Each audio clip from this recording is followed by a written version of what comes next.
First of all, I am so grateful and delighted to be in Manila, in the city of dreams. The city is really a big dream. It's created so many dreams for countless people. We don't care about the traffic jams because we know that people, more and more people, are joining the middle class, and that's a good thing. I'd like to invite my esteemed panel of leaders, women leaders.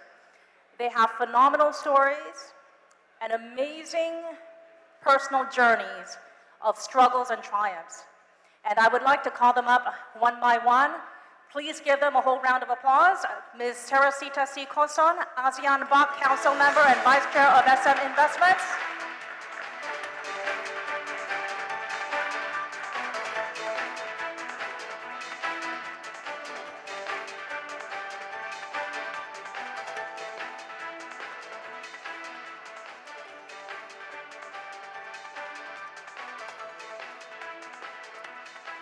She's probably making her way after saying goodbye to the South Korean president. So as we give her time, let's also invite Dr. Shamshad Akhtar, Under-Secretary General of the United Nations and the 10th Executive Secretary of the Economic and Social Commission for Asia and the Pacific, UNESCO.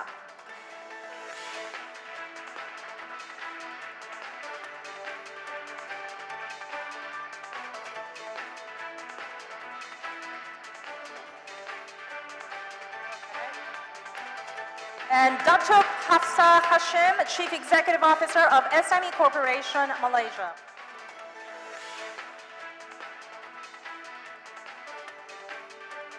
Maria Faye Perez-Agudo, President and Chief Executive Officer, Hyundai Asia Resources, Inc., or HARI.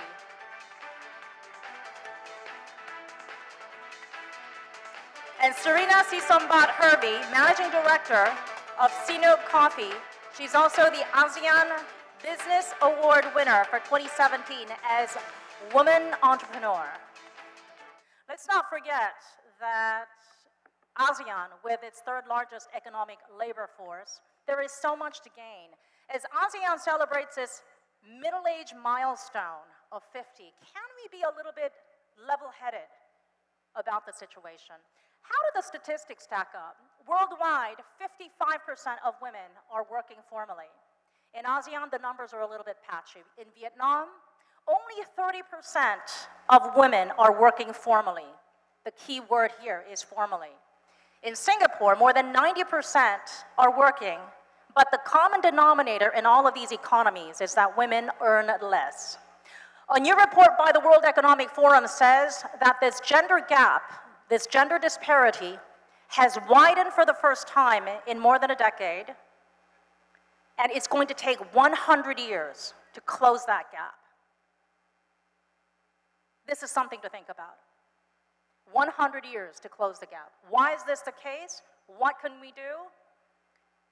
It's about time. Maybe we do something, take action, because women are not only us versus them, me versus you, but women are your mother, your sister, your daughters, your cousins, and also your boss. And if these women are your bosses, they can help change your life. They're very much part of the Asian dream, and we're here to achieve it. So, Ms. Teresita Sy-Coson, you're the busiest woman, and you're seen as somebody who's above the fray. You've won many awards, including Management Man of the Year. So as someone who's neither a man or a woman, who's just an icon of business, are you surprised that it's going to take 100 years to close the gender gap in light of the fact that you started out in a small shoe store? How have things changed? Well, here in the Philippines, we are fortunate that there is not much gender issue here. About 48% of the workforce are women.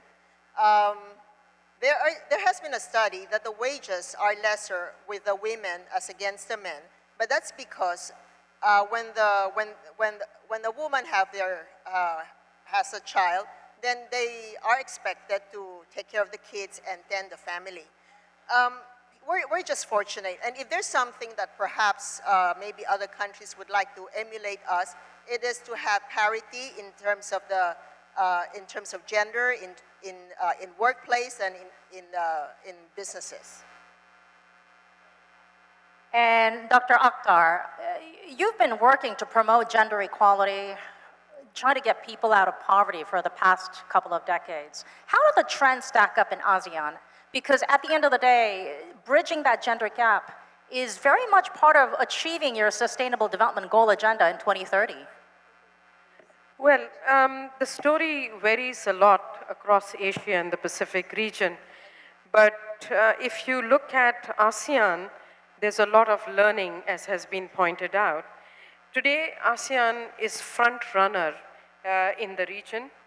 The rapid, sustained growth that it has achieved has been accompanied by increased women's participation, which is almost close to about 60%, which is quite remarkable when you compare it with, say, South Asia or some other sub-regions.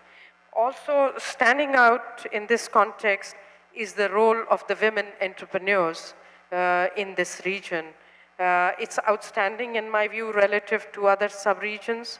The number of ASEAN women entrepreneurs is close to 60 million, which is quite an impressive number, as I see. Okay, yes, I agree. We need to clap. It's definitely high compared to the other developing countries and other sub-region. The share of female in top management in Southeast Asia is also above the Asian average of 14% and is particularly high in the Philippines, as has been pointed out. Malaysia and Singapore also, it stands out. I do want to also bring to attention some other indicators. The gender wage gap, although still evident in this sub-region, has been reduced over the period. In a global assessment of wage equality for similar work done by men and women, Singapore ranks 4th, Malaysia 6th, and Cambodia is also 15th, which is not bad in this. Of course, Philippines stands out as an exception, and I'm very proud of that because I've lived 15 years in Manila at the Asian Development Bank. So, but I have to say that, like every good story, there are some areas where we need to work more, and I'm sure I'll be able to touch upon later, but I'd like others to have an opportunity to speak. We're going to get to the Philippine private sector experience from Fe in just a little bit, but I want to quickly reach out to the Malaysian experience with Datuk Hafsah. So in Malaysia, the numbers have been getting better, but in the boardrooms, at the boardroom level, women account for only 17%. Prime Minister Najib is now vowing to name and shame companies without any women on board. So is that going to make your job easier? Well, I would say that for a start, when we women in Malaysia goes into work, we do not differentiate ourselves whether we are men or women. We are equal, and we show our our performance through our own our grit and also our commitment. What's important here, I just want to remind myself, importantly, I want to go back to your statement about this 100 years to address this gap. I would like to understand, when they have got this report, where are the gaps? Is it in education? Because if it is in education, in Malaysia, 62% of those going to university are women. And I bet you in Pakistan as well as in Philippines, in Vietnam, majority of those who goes to the universities are women. Secondly, are we talking about in economics? If you're talking about economics, we hear here on this panel, women entrepreneurs comprise more than 50% in some countries. Well, in Malaysia, I would say that 30%, or rather 20% are formalized business, but you've got 90% that are informal business. So you see that if you look into this gender disaggregation of women in the economy, women in education, they are given equal opportunities. And believe you me, for my Prime Minister, he just announced end of October 2018 is a year of empowerment for women. And he put on board four very good big programs. Number one is called PEAK, P-E-A-K, which is the summit, or which is the top, or which is the tip. And it stands for Performance of Women, Empowerment of Women, Acceleration of Women into the ecosystem, as well as creating what we call Knowledge Women. And this is done through MI, which is Malaysia Women Innovation Academy. The idea is to get a powerhouse, a leadership powerhouse for women in innovation. And we've also got bringing back women into the workforce. Those who went out of their, employment, and they're coming back. What the Prime Minister have announced is he's giving 12 months tax rebates for these women. So some of the things that is being planned to put back and make sure that women are recognized is what our government is doing today, and we hope that by doing so, we'll be empowering more women into the ecosystem. Wow, a 12-month tax rebate system, that's really not a bad deal. Bring our focus back to the Philippines. In that report, did you know that the Philippines kept the Asian flag running high? It was the 10th place, and it was the highest for any country in the Asia Pacific. That is very good. So, number one, completely gender equal was Iceland. The rest were Nordic, Sweden, Norway, all these countries. The only country in the Asia Pacific was the Philippines. And it's no surprise because we've got great women like you. Thank you very much. And also, here is Faye. You are one of 10 children, grew up in poverty, shared with me this heartbreaking story of how she grew up in poverty of 10 children and managed to get herself together.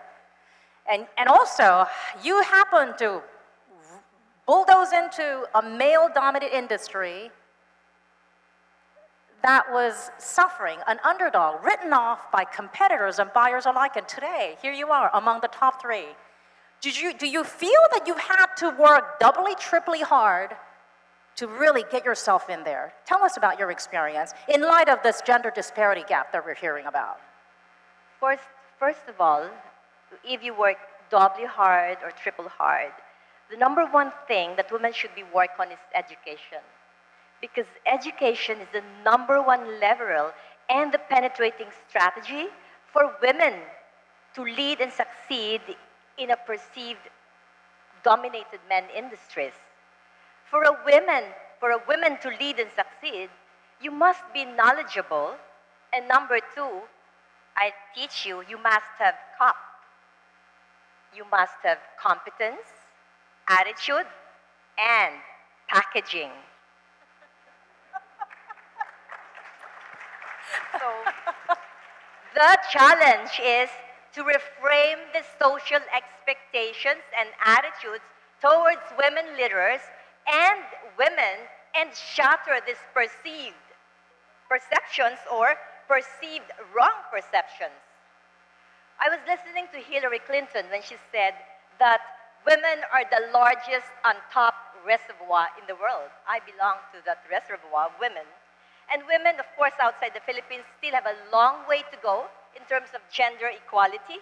But I tell you, the whole world is changing and shattering ill-conceived perceptions.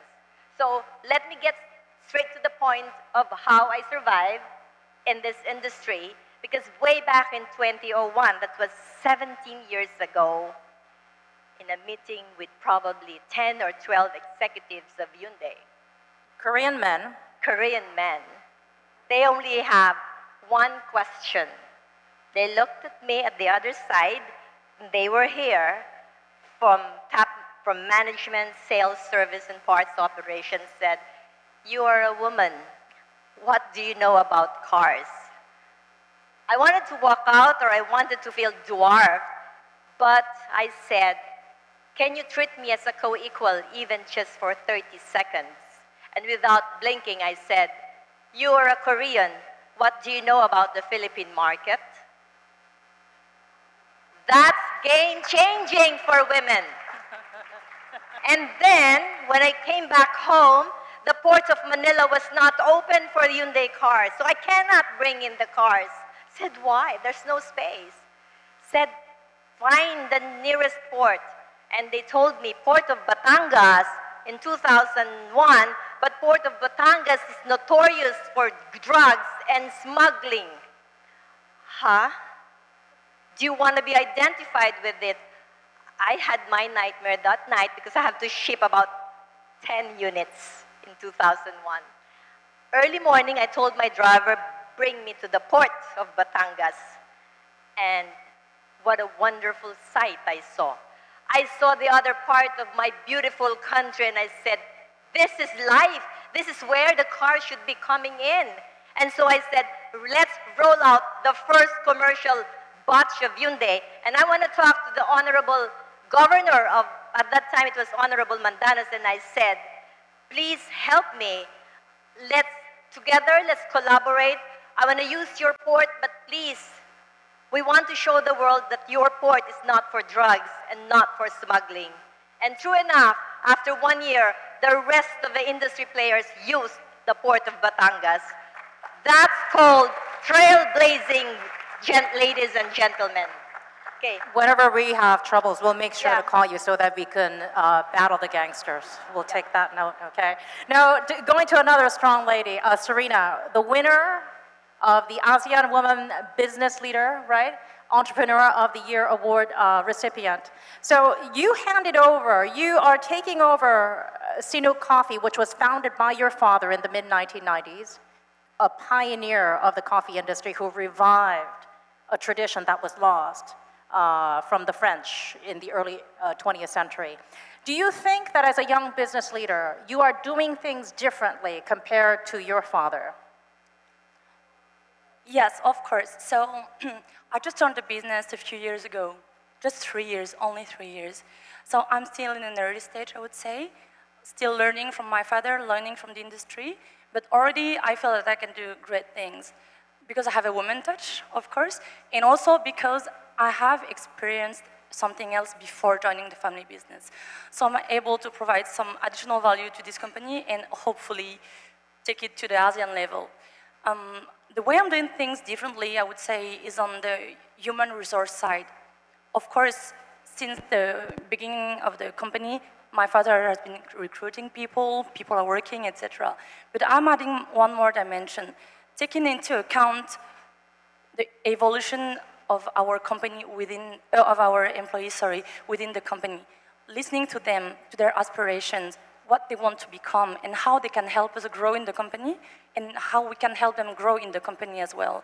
So that's a factor that is very important for me, and I think that all of our employees today acknowledge this point.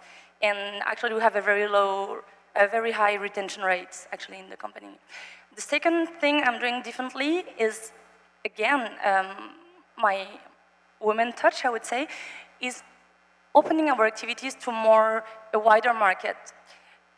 Before I arrived, the policy in the company was much more product focused. So we wanted to be the ambassador of Lao coffee, promoting the quality of our coffee, national commodity. And now I'm also taking into account other market factors. Coffee is becoming part of a lifestyle. Not only coffee connoisseurs drink coffee. People go to coffee shops because it's a place where you meet friends, where it's a social place. And so now, listening to the market as well, I realize that in Vientiane and in Laos, families are very important, and they are in need of places where they can go, where they can drink some coffee, meet their friends, and at the same time, leave their children, play in a safe environment. So that's another dimension that I took into account a few months ago, like 2 years ago, to implement this new direction into the company, not only being product-focused, but also being a bit more family-focused and taking into account these new segments. Yeah, so as you've heard the introductory comments on how these women leaders have had to make their mark, how are they dealing with the challenges, and what can we all learn from them? First of all, from where you sit, Dr. Akhtar, as more women join the workforce, what measures are you trying to implement so that more and more women get out there and work? Are there some transformative measures in place? Yes, I think, of course, the situation or the analysis, diagnostics varies from country to country, and sometimes, of course, there are some special initiatives that are needed in the country context. But I would say there are 2-3 things which are absolutely essential.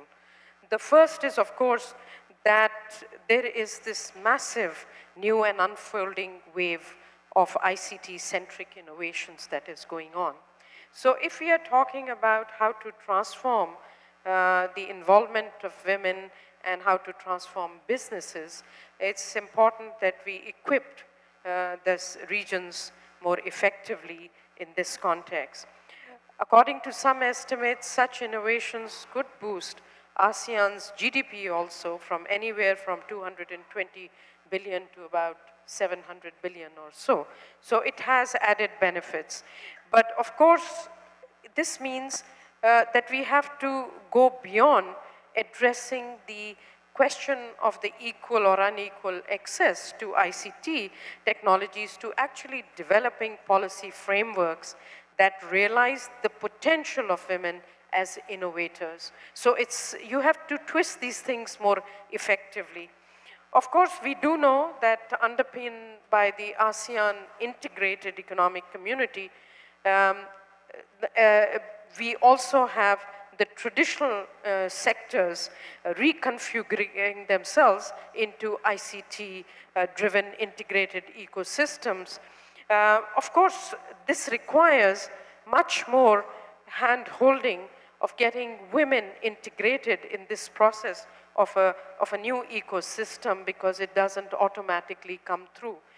Besides, of course, the innovation revolution and its attendant benefits, as I see, there's also this whole area of financial access. We do know that a lot of women are underserved, particularly in low value added sector or informal sector, from access to finance. And there is a range of innovation in the financial sector that is happening, partly also driven by the ICT revolution, which could benefit and go for more wider scale and enhance the reach to women beneficiaries. So in the case of Malaysia, Datuk, it's certainly the case that more women are becoming entrepreneurial. President Moon Jae-in just highlighted the importance of disruptive economies. As we live in this part of the region, we can see for ourselves what the disruptive businesses are doing to transform businesses that we know. In the case of Malaysia, how did you feel about the fact, whether it's man or a woman, Grab, for instance, is probably the single most important disruptive business aside from a few other unicorns in the region. It's founded by a man and another woman. When they decided to seek regional expansion, they decided to move to the other side, Singapore. Do you sometimes hit yourself in the head? What can you do about it to keep disruptive businesses at home? I don't just hit myself in the head, I kick myself again. Yeah. Because they are Malaysians, hot-blooded Malaysians, if we want to talk about Grab Taxi. Then, way back in 2010, when they came back from US, they met me. We assisted them to help to start a company. But at that time, people don't believe in ideas. People still were looking into bankable projects that the banks and the VCs wanted to take equity in. And for my agency, I can only help them so much. Even putting them through a program called Pitch It Right with the VCs and the bankers, we were not able to get funding for them, and that's why they crossed over the causeway and got funding from Singapore. Now, what's interesting to see is that as we talk about disruptive technology today, increasingly, as we move into these mega trends, what I'm seeing is the fact that there is an increasingly female entrepreneurship that comes into being. And why I'm saying that is because, for example, recently when we launched the DFTZ, which is the Digital Free Trade Zone together with JECMA in Malaysia, we saw that a good number of women are on DFTZ. It's easier to convince women to do business online than, to convince men. What we're seeing also is the fact that when these women moved into online businesses, things like we gave birth to Fashion Valet, for example, and we gave birth to things like Nilofa. these are the powerhouse of women entrepreneurs who are successful in Malaysia in terms of this disruptive technology that's putting a lot of retailers now a run for their money. And what's interesting is also how the banks respond to this kind of technologies. We in Malaysia, we have got what you call fintech, which is crowdfunding is now becoming very, very popular. We've got the first 6 crowdfunders that have been, registered. And these crowdfunders now are assisting startups, high-tech startups, to quickly put their business onto the mainstream and be able to bring it up, prop it up, and develop their business as soon as possible. So the time lag for these startups using crowdfunding is able to facilitate not just women, but the whole startup ecosystem and give it a different, landscape altogether in the Malaysian startup business. And we're seeing more women going into that field. So in terms of disruptive technologies, in your line of the industry, disruptive technologies such as ride-sharing can discourage people from buying a car. You also have autonomous vehicles, you have electric vehicles, and possibly flying taxis. And maybe the business of selling cars could become obsolete. How are you dealing with these speed bumps that could really make you go out there, fight not only the gangsters in Batangas, but how do you fight all the gangsters around the world in the tech disruption space? I like the word speed bumps, okay?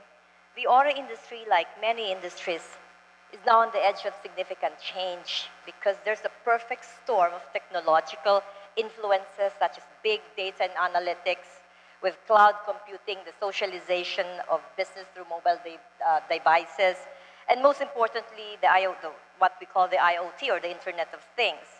Let me just put it on record that global car sales will continue at a speed of 3% over the next 5 years, but by 2030, things will change because it's going to drop to about 2% based on study because of the car sharing and e-hauling.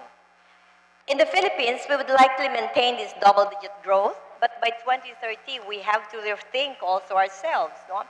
Now, there are emerging trends or speed bumps in the auto industry. I attended a seminar and the question of the professor was, is the car connected to the driver, or is the driver connected to the car? So nobody tried to answer, but there has been changing consumer mobility behavior right now, and this is also hampered by tightening regulation, traffic, and technological breakthroughs, and up to the shift that even individuals will have their own preferences. In the future, they may want flexibility to choose the best solution for the car. What if I tell you that there's going to be an Apple car soon, an Amazon SUV, and a Google van? What will we do? What if there is a technology that offers, you buy your grocery online, you pay it online, and during that pre-planning workshop, the moderator said, then Amazon will offer delivery to your trunk. Will you buy it or not? So consumers now have been changing even around the world in their shares of in the car sharing business, because even in the US, those that hold driver licenses dropped from 76% to 71% in 5 years. And in Northern America and in Germany, car sharing has already increased annually by 30%. Now, this is even challenged by fully autonomous vehicles. So the issue is, are we ready for ADAS or the advanced driver assistance systems, which will play a crucial role in preparing regulators and consumers? Imagine if this ADAS is in front of us already and the market penetration issues are resolved, and these issues will only be on pricing, consumer understanding, and security issues. And once these are resolved, this will be the next battlefield for the automotive firms. So, and this would even eat up 10 to 15% of the sales. What if electric vehicles are here already and they are becoming viable and competitive?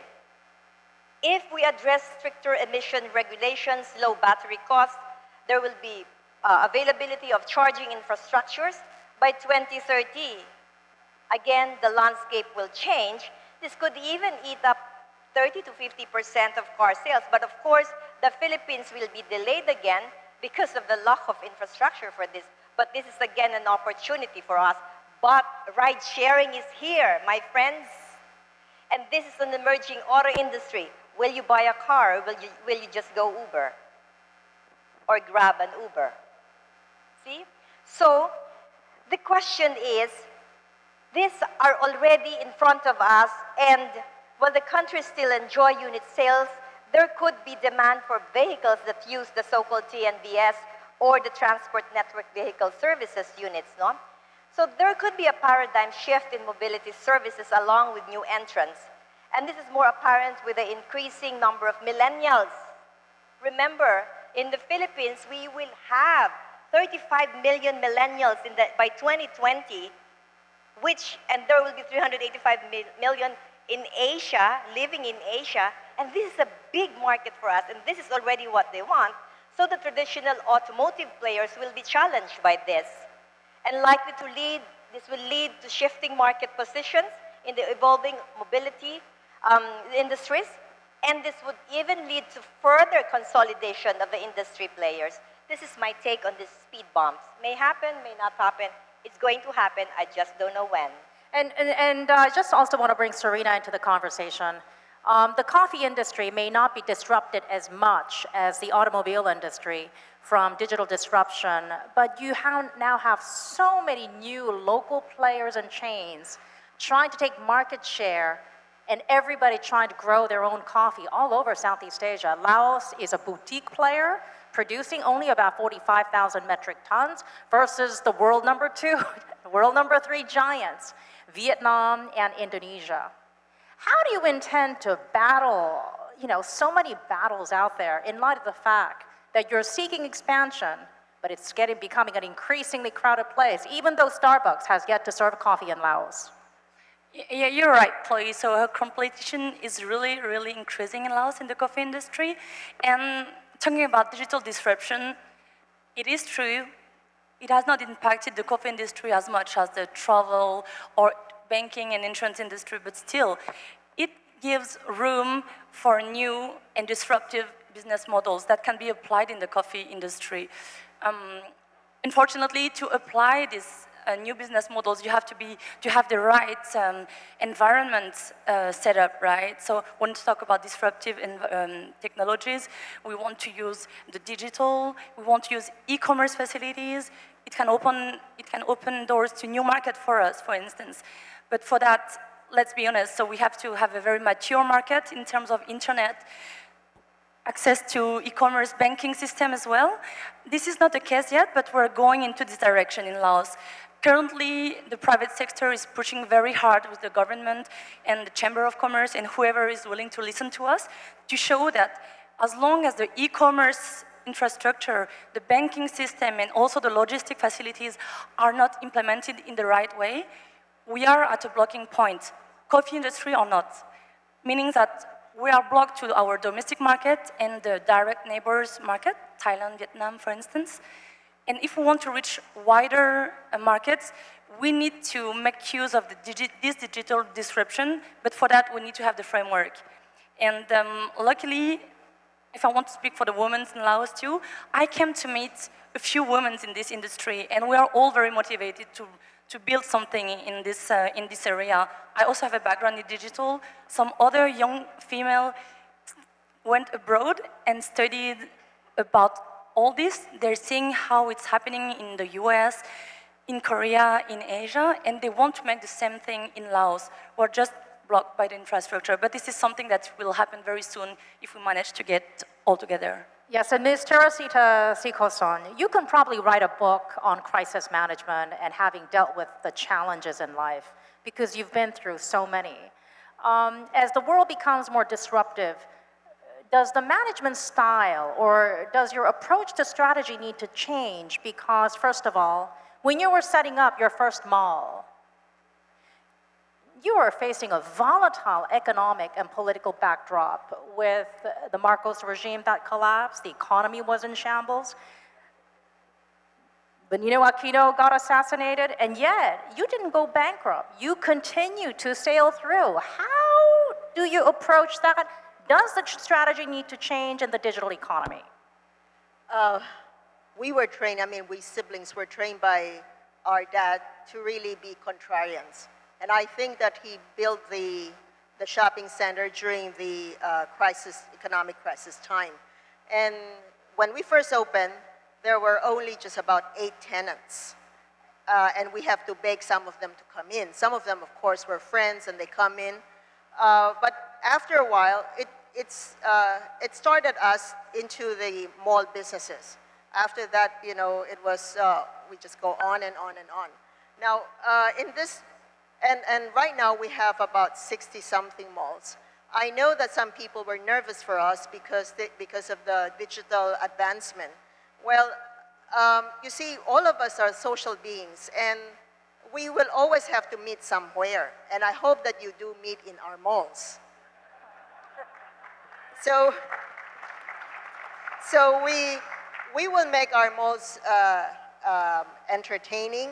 It will be so we will have a lot of restaurants and other stuff that will make the social interactions more interesting. In terms of the digital area, I think in the future there will be a fusions between the digital and the brick and mortar. I don't think it will be all purely digital, nor will it be purely brick and mortar.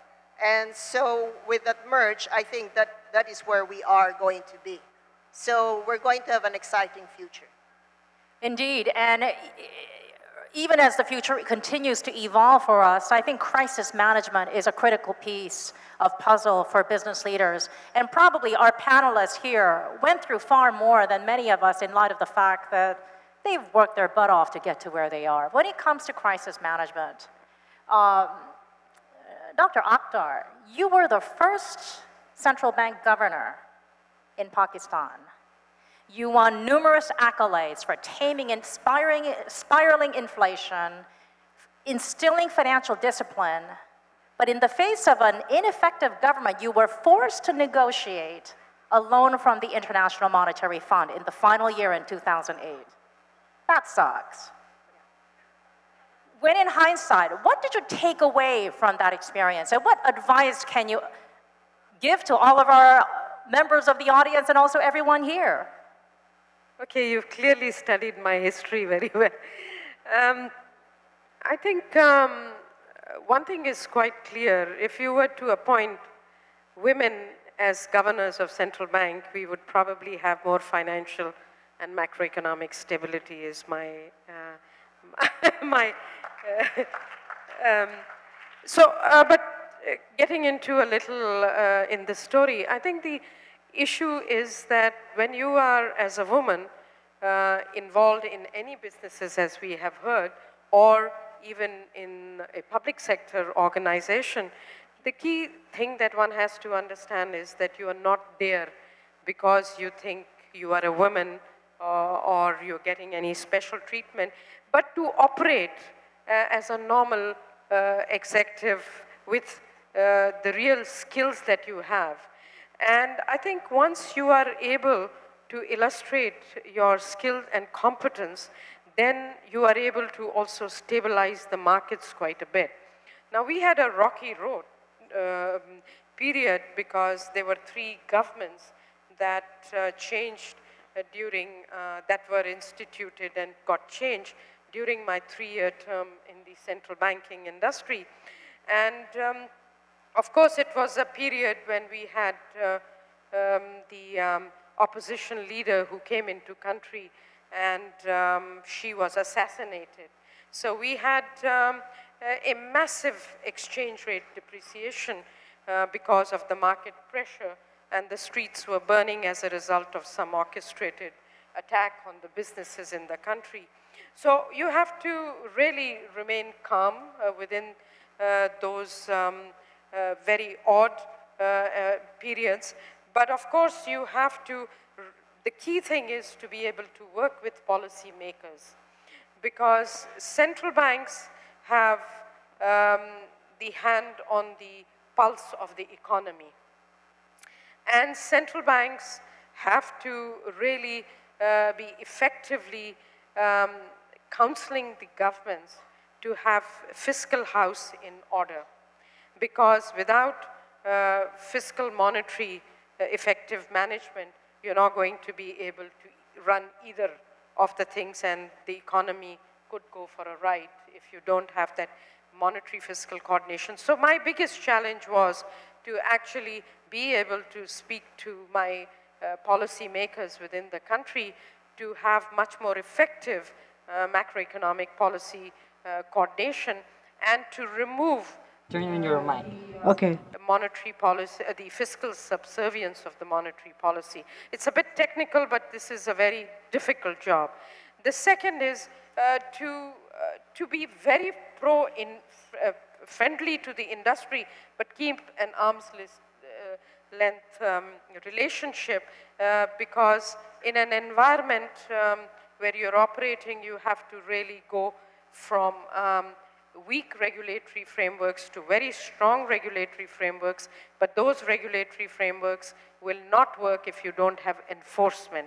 So relationship management between the governor's office and the industry is extremely important in my view.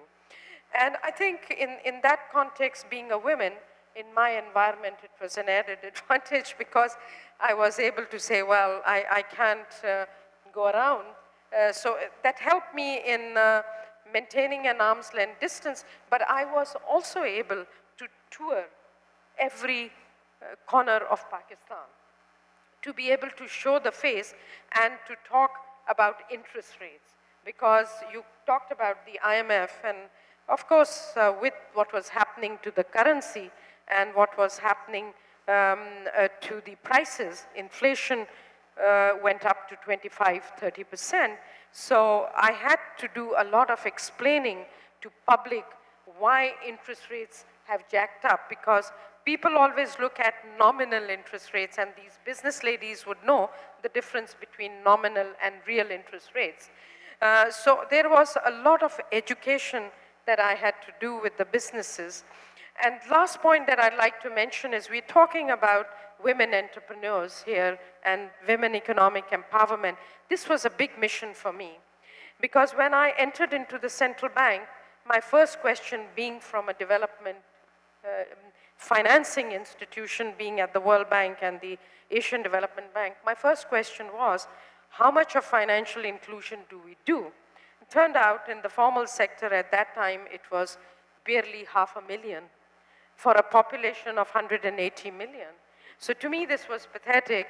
And then I went all along to kind of nurture a development finance business area in the central bank, made sure all the bankers were given instructions to go all out for augmenting financial inclusion, and we adopted all the innovative approaches, settled the legal and regulatory framework, because there is a big question whether central banks should get involved in promoting micro finance businesses, because it's often felt that it should, it's hard to regulate and supervise. But I introduced systems which have been then emulated by other countries too.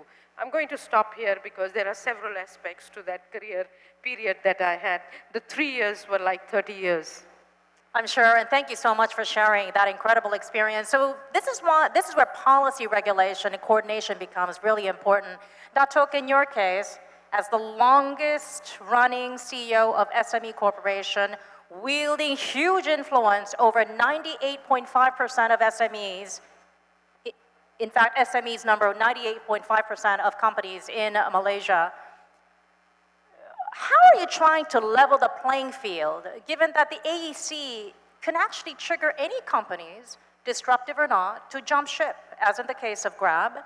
And you also need to attract foreign investors and multinationals so that they create a thriving ecosystem for business.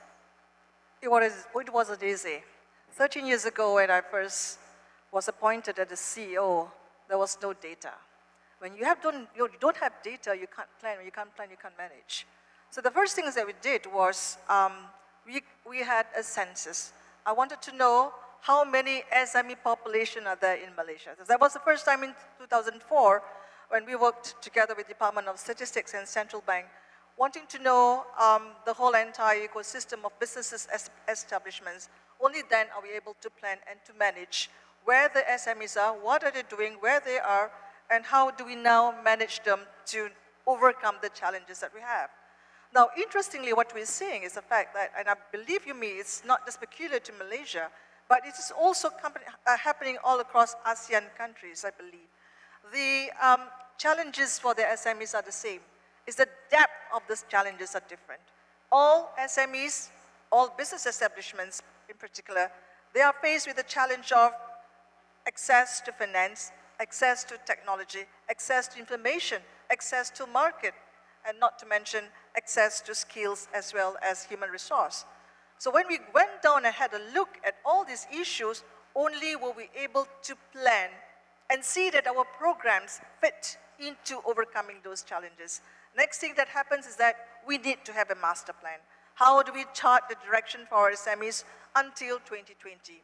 And all these new technologies, Industrial Revolution 4.0 and the mega trends and others, what I've seen over the 13 years that I've gone through is that it had changed the whole entire landscape of doing business, which is today, business is unusual.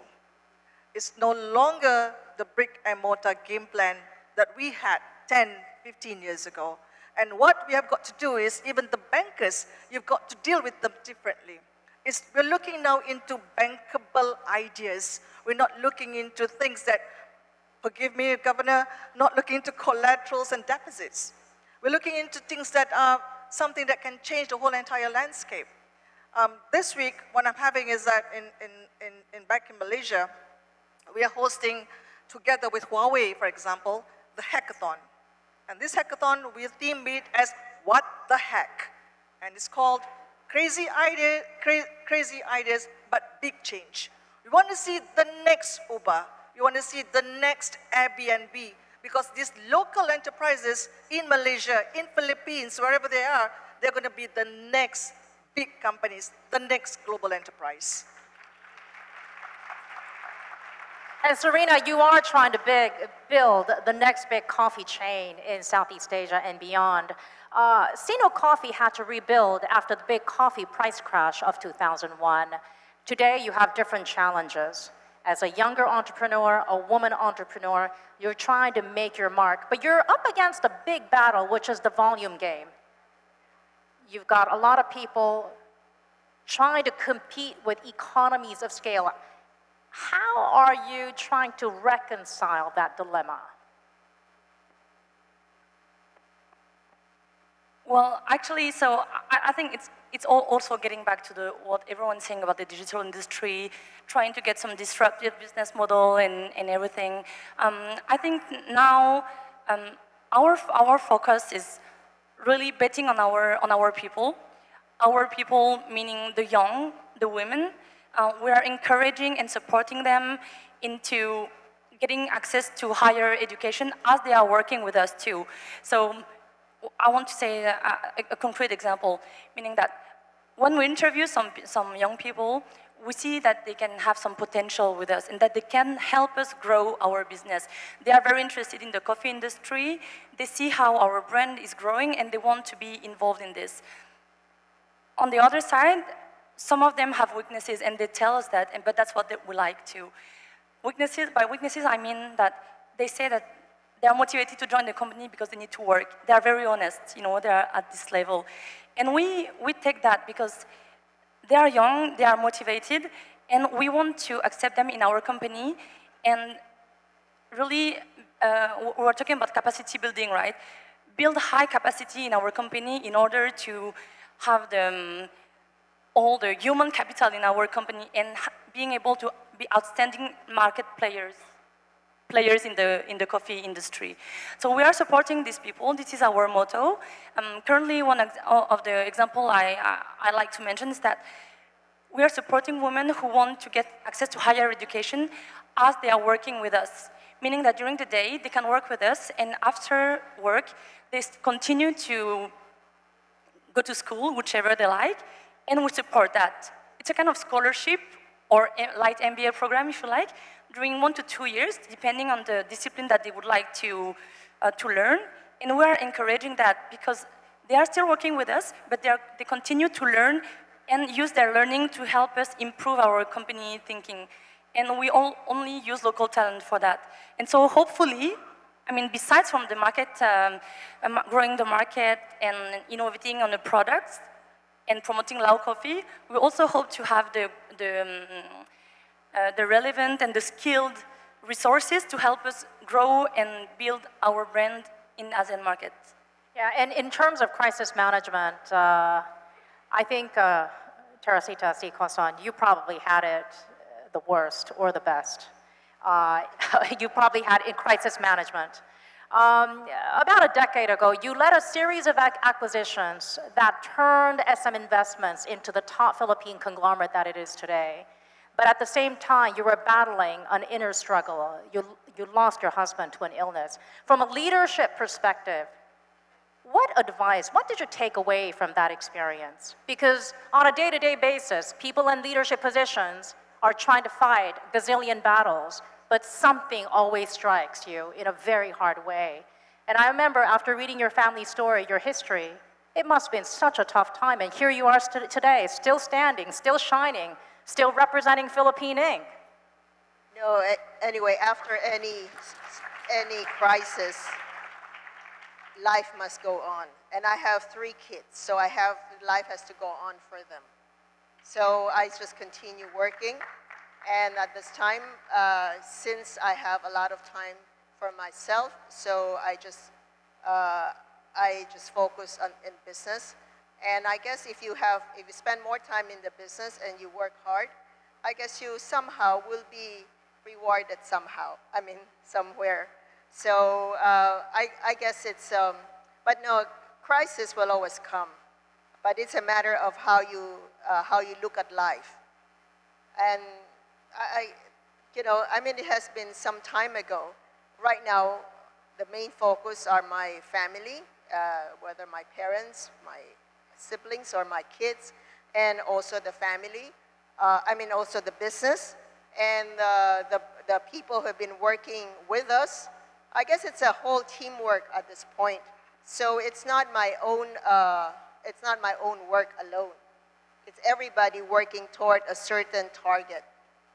Just want to get also quick comments from the entire panel on how you empower women from their own perspective.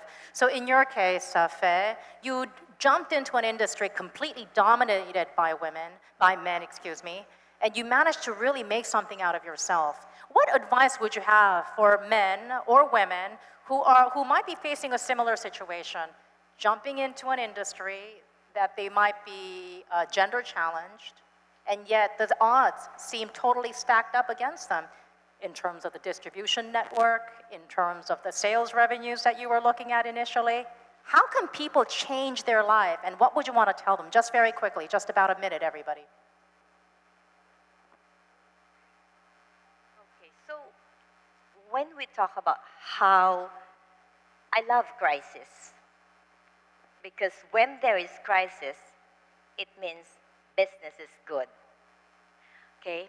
So that's very important for me, because otherwise there's no challenge anymore. My advice to women here is, first, forget about that we are in interesting times or we are in challenging times. In our last strategic planning conference, I heard the word VUCA. We are in VUCA times, meaning we are in volatile, uncertain, complex, and ambiguous times. And I love that. And if I were to recreate a brand, I would go, then a woman must be a VUCA tea bag. You'll never know her strength until you put her in hot water. Okay.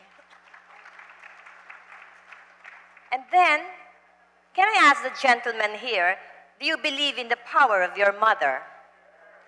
Told you, right? So, women here are already empowered. So empowered women must empower women.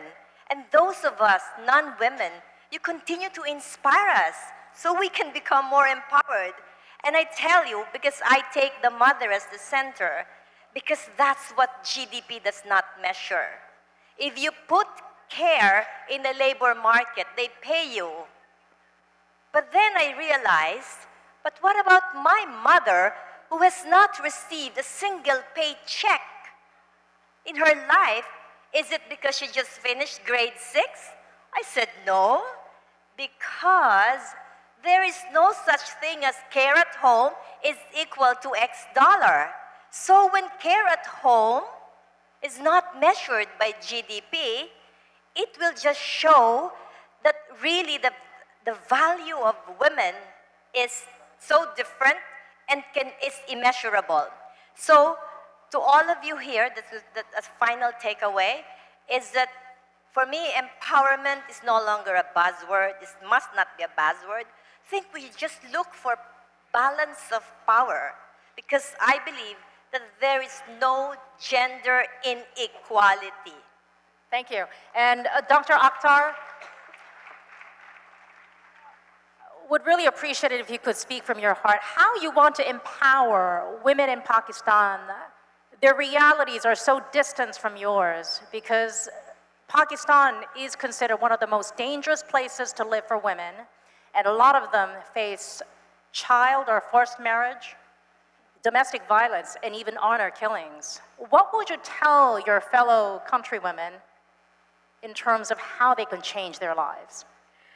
Well, I'd like to bring in all stressful countries, because Asia Pacific as a whole has almost 20 hotspots, or even more than that, which also includes Myanmar and other countries.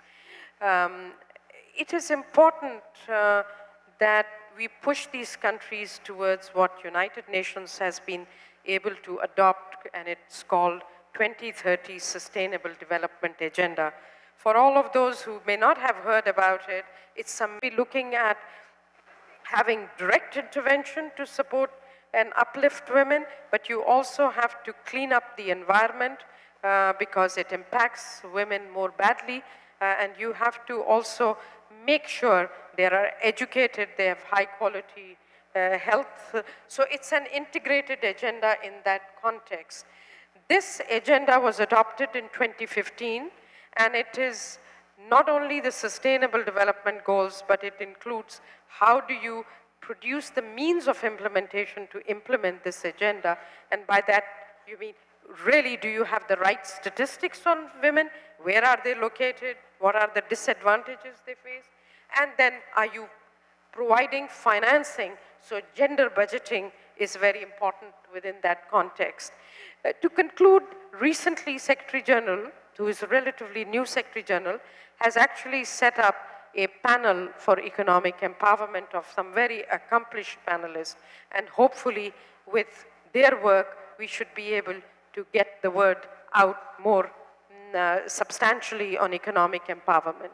Thank you very much. And Ms. Teresita Sy-Coson, once upon a time you used to try to sell shoes to customers as a young child. There are still lots of little young girls out there in the Philippines trying to change their families' lives and change their own. What would you tell them? I guess I've been hearing a lot of talks about gender equality or inequality. Thank you. About gender, there's a lot of talk about gender equality or inequality. Well, there's a lot of inequality in the world, like race inequality, countries inequality, trade inequalities. There are just too many of them.